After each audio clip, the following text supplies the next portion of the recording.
Hello दोस्तों और प्यारे विद्यार्थियों। आज हम बहुत इम्पोर्टेंट एक टॉपिक पर बात करने वाले हैं क्योंकि स्टूडेंट के काफ़ी बार ऐसे कमेंट और सवाल आते हैं। तो यहाँ पर मी एंड माय क्लास की ओर से आपको एक इम्पोर्टेंट अपडेट कहने का मतलब नॉलेजेबल यूज़फुल जानकारी दी जा रही है कि आज इस समय क्या हमें रेगुलर कॉलेज करना चाहिए या प्राइवेट करना चाहिए? क्योंकि हर स्टूडेंट के मन में ये सवाल कहीं न कहीं घूमता है। इसके पीछे मतलब रेगुलर करने से क्या फ़ायदा है या प्राइवेट करने से क्या फ़ायदा है, इसका नुकसान दोनों और क्या हैं?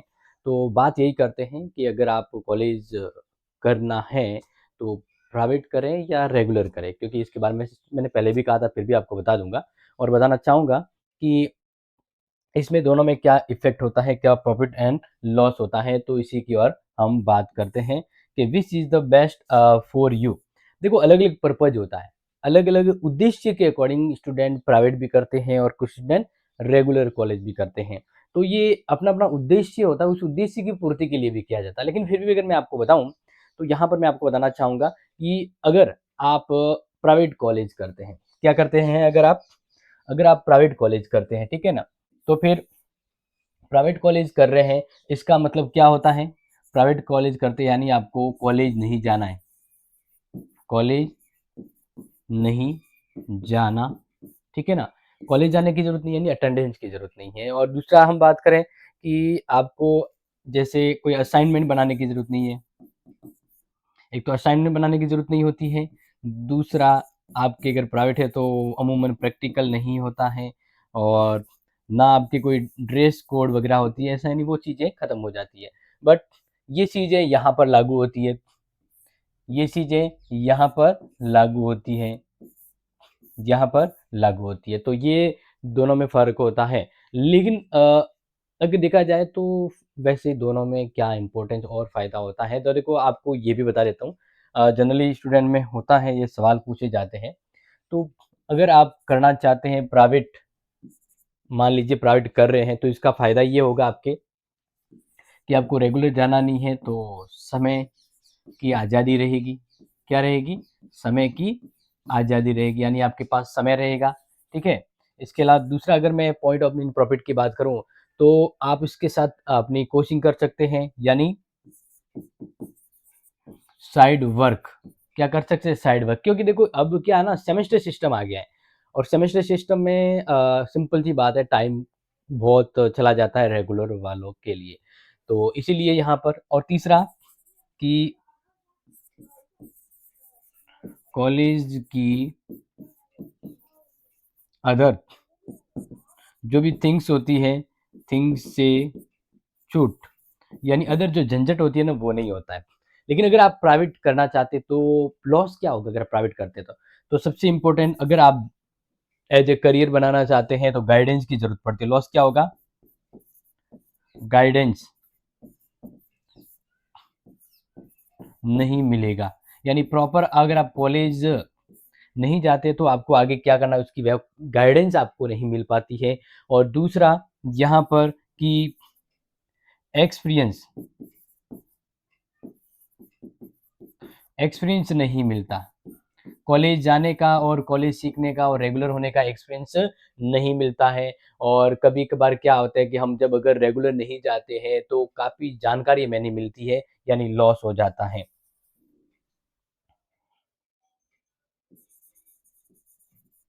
मार्क्स कम आते हैं और मार्क्स कम आने के बहुत सारे रीज़न हो सकते हैं, ठीक है? तो ये प्रॉफ़िट लॉस की यहाँ पे बात करें। अगर रेगुलर कर रहे हैं तो सबसे फ़ायदा बढ़िया क्या होगा कि आपको गाइडेंस मिलेगी, गाइडेंस मिलेगी, ठीक है ना? ये आप नोट कर सकते हैं, यहाँ पे समझ सकते हैं। बाकी कंक्लूज़न भी बताऊँगा। इसके अलावा आप अगर मैं बात करूँ तो एक सोशल नेटवर्क बनेगा या हम बात करें फ्रेंड सर्कल, कॉलेज जाएँगे तो फ्रेंड सर्कल भी बनता है। एंड नेक्स्ट बात करें कि कॉलेज की जितनी भी सुविधाएँ हैं, वो आप सुविधा ले सकते हैं। कॉलेज की एक्टिविटी में अपने आप को डेवलप कर सकते हैं, यानी मान लीजिए स्किल डेवलपमेंट। क्योंकि आज के समय है ना डिग्री इम्पोर्टेंट नहीं हो रही है, आज के समय स्किल्ड इम्पोर्टेंट है, स्किल पर ही जॉब मिल रहा है और वर्तमान में कॉलेज में स्किल कोर्स भी जोड़ दिया गया है। अब लॉस क्या है अगर आप प्राइवेट करते हैं मतलब रेगुलर करते हैं, तो सबसे इम्पोर्टेंट यही होगा कि टाइम की कमी। आपके पास टाइम नहीं रहेगा किसको लेकर, कोई भी कोचिंग या आप जॉब कर रहे हैं, जॉब करना है या कोचिंग करना है, तो उसके लिए आपके पास टाइम कम मिलेगा। अगर ये आपके प्रैक्टिकल सब्जेक्ट लिए तो उल्टा तो और वो टाइम कंज्यूम वाला हो जाता है। इसके अलावा नेक्स्ट बात करें यहाँ पर, तो कुछ कॉलेज में है ना, आप रेगुलर भी जा रहे हैं लेकिन पढ़ाई नहीं होती है। कुछ कॉलेज में स्टडी नहीं होती, अदर एक्टिविटी को ज़्यादा फोकस किया जाता तो ये नुकसान होता। अब ये तो चलो मैंने आपको बता दिया, लेकिन अब हमें फोकस क्या करना चाहिए, यानी चूज करना है तो क्या करना चाहिए, ठीक है ना। तो चूज करने के पीछे आपके उद्देश्य होते हैं। क्या होते हैं उद्देश्य? उद्देश्य ये होते हैं कि आपको जॉब करना है, आपको जॉब करना है या कोचिंग करना है। जॉब करना है या कोचिंग करना है तो प्राइवेट बेस्ट रहती है। अब इधर रेगुलर रेगुलर के लिए आप वैसे कोचिंग भी कर सकते हैं क्योंकि ऑनलाइन कोचिंग भी मिल जाती है, तो इधर आप कोचिंग भी कर सकते हैं। इसके अलावा देखो यहाँ पर अगर देखा जाए तो आपको अगर सिर्फ गवर्नमेंट कंपटीशन जाना है, जैसे मान लीजिए आपको नॉन टीचिंग वाली कोई जॉब करनी है। क्या करनी है? Non teaching. नॉन टीचिंग वाली अगर को आपको कोई भी सरकारी जॉब लेनी है तो उसके लिए आप प्राइवेट जाओ तो आपको नुकसान नहीं होगा। लेकिन अगर आप टीचिंग फील्ड में जाना चाहते हो, किस फील्ड में? टीचिंग फील्ड में जाना चाहते हो तो आपको कॉलेज रेगुलर ही करना होगा, क्योंकि बहुत चीज़ें आपको मिलती हैं और बहुत चीज़ें सीखने को, समझने को और एक्सपीरियंस मिल पाता है, ठीक है? ये बाकी देखो दोनों का पर्पज़ होता है। इसके अलावा एक चीज़, अब सेमेस्टर सिस्टम है, तो सेमेस्टर सिस्टम है ना, तो प्राइवेट वालों को कॉलेज बीच में ही छोड़नी पड़ सकती है। अब प्राइवेट कॉलेज में होता क्या है कि फीस थोड़ी एक्स्ट्रा लगती है, इधर फीस कम लगती है, लेकिन दोनों का थोड़ा-सा अपना-अपना रेशियो रहता है।